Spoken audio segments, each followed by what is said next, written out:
Guys, सबैलाई मेरो नमस्कार छ। म राकेश आर्ची जाजरकोट खलङ्गादेखि। मेरो भान्सामा चाहिँ नि तपाईँले देखिसक्नु भएको छ। आज कुसे गाउँपालिकाबाट आएको यो सिस्नु बनाउँदैछु। तपाईँले प्रत्यक्ष देखिराख्नु भएको छ क्यामेराको। हेलो गाइजहरू, तपाईँहरूले त देखिसक्नु भएको छ। यसको नाम हाम्रोतिर भन्छ, यो के भन्छ, मकैको प्वाखबाट बनेको चकट्टी यस्तो रहेको छ मेरो भान्सा कोठामा।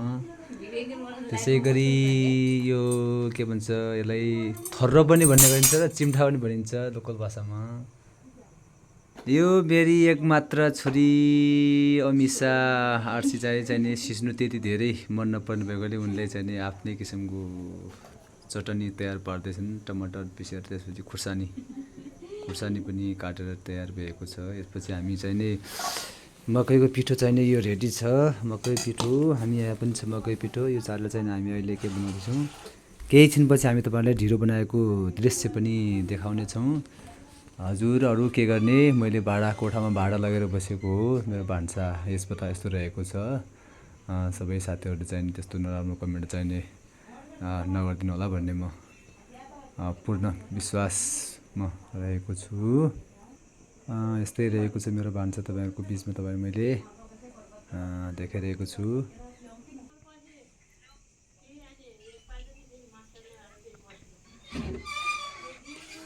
वाइफाई पनि जडान गरिएको छ।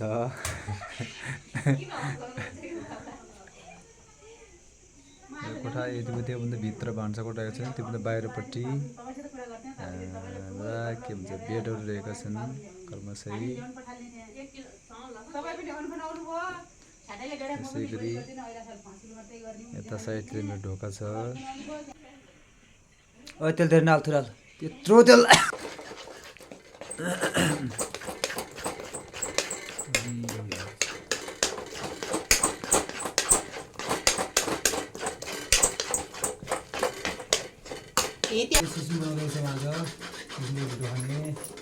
कोदोको ढिँडो हेरे भए त हुन्थ्यो, मिठो।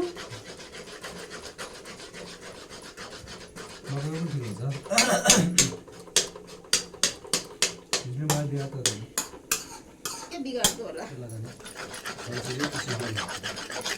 मासु लागेको छ, खराले झन् सुन्छ गर्ला।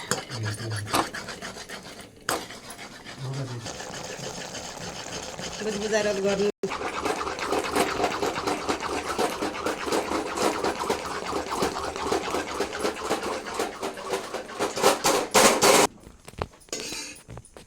कराई बाबु बाहिर भिजाइदियो त बाबु जाति बाहिर बाबु गएर दोल्ले ल होइन न बाहिर भिजाइदिएछ।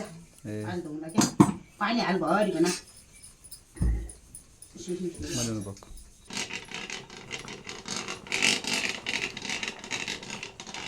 अलिअलि बिस्तारै बिस्तारै गरेर भरेर नहाल्नु, डल्ला फेक्दैन।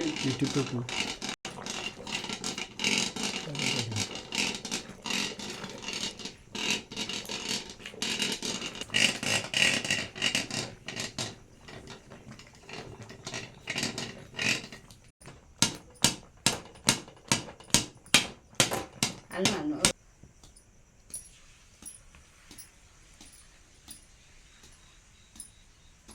हुन्छ पुन्नु लसाउने यस्तो खाले पुन्नु छ ओरिजिनल। अर्को खै त्यो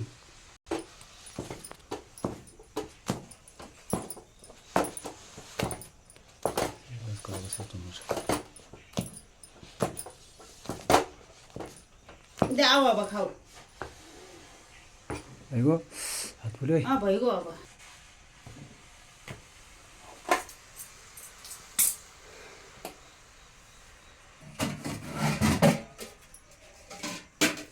बाबुलाई घर भित्र अन्त पुर्याइए। बाबु आइज। हिरोज यहाँ त अलिकति अभियान दिया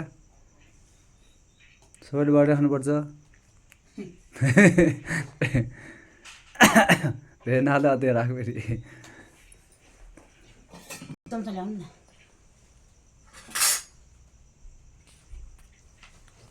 तरकारी चटनी सिस्नु गाइज अरे अब ल बाबु दिए ल डल्ले खातामा आज ढिँडो र सिस्नो खाइने भयो त्यसो भए